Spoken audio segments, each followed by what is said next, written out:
I believe that over 10 years, the US dollar loses 75% of its purchasing power. Yep. If it does that, I would expect that gold would maintain its purchasing power, which means that over 10 years, I see gold in nominal terms between 3 and 4 times higher than today. In prior bull markets, once the crossover has occurred, once silver begins to outperform gold, the performance in silver is roughly double the price of gold. I'm not saying to you that silver is going to go 8 to 1. What I am saying is that a move higher in silver, from my point of view, is statistically extremely probable. Rick Rule says high-quality silver junior stocks could grow 20 times in 10 years. Bull markets start with gold, then shift to silver as general investors join. Only 18% of silver comes from primary mines. Gold is at all-time highs, silver below its peak, offering upside. Avoid speculative silver companies. Focus on real producers. The cycle is early, and patient 5+ year investors may see life-changing returns. Thanks for watching. Subscribe to Fine Metal for more updates. If one looks at history too, the higher quality silver juniors outperform the silver price 2 to 1. So if you follow that arithmetic progression, what I'm saying is that there's a possibility, if not a probability, that over 10 years, a portfolio of high quality silver juniors could give you a 20 to 1 return. Your investors shouldn't think in their mind, Rick Rule just said that Amalgamated Moose Pasture Silver is going to be a 20 bagger. I'm not saying that. I'm saying if you follow the arithmetic progression, it looks like in the market that transfer is taking place as we speak. Whether or not that's true, of course, time will tell. When leadership transition does take place, silver outperforms gold pretty dramatically. And the high-quality silver stocks outperform any other extractive asset class I know. I hope you paid attention to the part where I said high quality, though. Yeah. There are a lot of purported silver companies that litter the speculative landscape who unfortunately have no silver. Those can uniformly be expected to do well, too, for a little while, but they're treacherous places to be. Yeah. There's a very good probability that a carefully chosen portfolio of high-quality silver juniors has the potential for persistent and tenacious speculators to generate a life-changing event. My experience has been that precious metals bull markets are established by gold. It's the fear buyer. Yeah.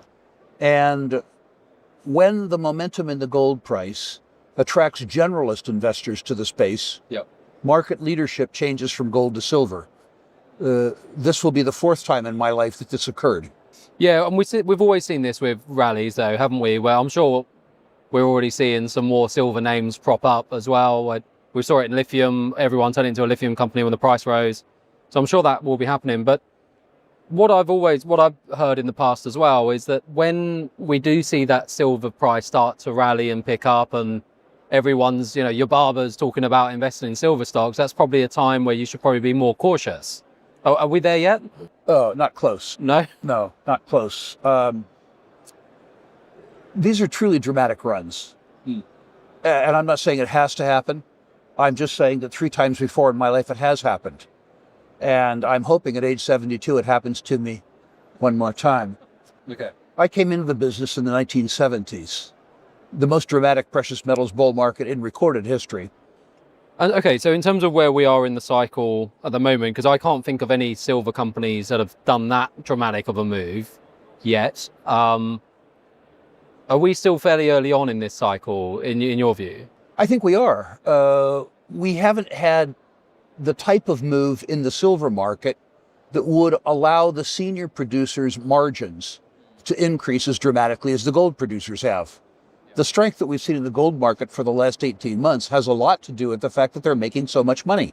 Yeah. The silver guys haven't had that happen to them yet. They must be getting close, though, don't you think? You bet. Because let's have a think. So most silver companies, what's their ASIC? Around $15 to $20, would it be? Well, that's a trick question. because only about 18% of primary silver supply comes from silver mines. Right. 82% comes from copper mines or lead mines or zinc mines. One could say, as an example with Freeport-McMoRan, that their cost to produce silver is zero because their mining costs are paid for by copper. They just have to strip it out of the stream.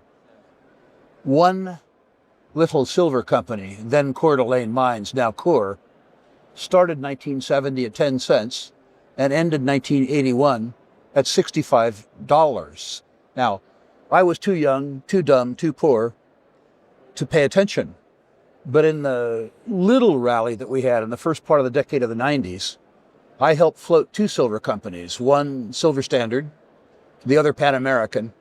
They went from 72 cents respectively to $45, 72 cents and 50 cents respectively, to $45 or $46 in the space of 6 short years. These are truly breathtaking moves. They are not to be done with money that you had set aside for a child's college education. Yeah. But they are the kind of moves that can take mad money and turn it into real money. It's important to note, too, that while gold is not merely at nominal all-time highs, but probably in constant dollar all-time highs, silver is far from an all-time high. $57 comparing to 50 forgets the fact that 15 years has passed since the last time they were at 50.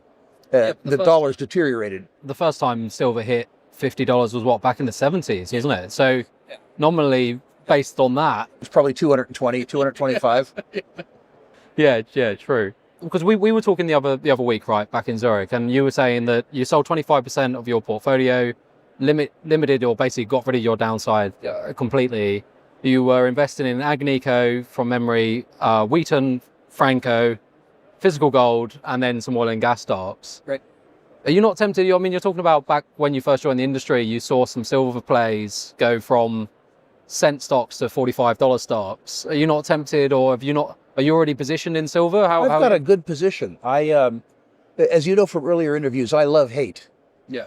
In 2021 and 2022, the junior silver stocks were hated. Yeah. I mean, truly hated. It was very clear to me at that point in time that Vizsla was going to be a mine. And nobody wanted it. Yeah. The consequence of that is I didn't just buy it, I bought a lot of it. Yeah. The real silver producers, the Pan Americans of the world, the Fresnillos of the world, the Buenaventuras of the world, the real ones, are nominally $20 producers. But So their margin now is almost 200%. margin's good. Yeah. The margin's good.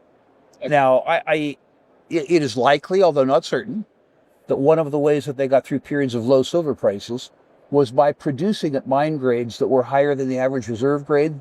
That's a fancy way of saying they high graded. Yeah. And that will impact their results for a couple of years going forward, because it is unlikely that they haven't picked the eyes out of some of the pockets they've mined. The ore body that they're in at the moment. So you have to deal with that. Yeah. Okay, but so relatively though, we are getting very close to a point where the silvers, in terms of margins, must be catching up with the gold guys. So if most gold companies are making AISC of around 1,500, 2,000 on the high end, Yep. that's anywhere between 100, 150, maybe 200 if you're one of the lower guys. On top of silver guys are pretty much there, right? So is this why we're now starting to see that shift into silver juniors and silver? Right now, the move in the silver juniors isn't fact-based. Yeah. It's moved around silver in the anticipation that the stocks will do well. Yeah. For it to become real, the market is going to need to see a bang-up quarter out of Hecla, or a bang-up quarter out of Coeur, or better yet, both. Yeah. A bang-up quarter out of Pan American, and they're going to see that. It's important to note that most of the real silver companies are gold companies in drag. More than half of their revenues are gold. But they're still extraordinarily leveraged to silver. And so, I would suggest that in the silver names that matter to me, I've got plenty. Is it too late? To sometimes, like, one of the things that a lot of people do is that they'll look at, in a market at the moment, you'll look at like a Fresnillo or a Hecla or whoever, the big producers, even the big developers like a Vizsla, and will be at all-time highs, and their stock price will be at all-time highs as well. And you'll think, blimey, I've missed the boat. I think arithmetically, no. But that depends on the individual and his or her time frame and their tenacity. I've become very patient and very tenacious, not because I don't wish for instant gratification, but because I've learned over 50 years in the markets that instant gratification is not on offer. An investor who is prepared to stay the trade for 5 years is by no means too late.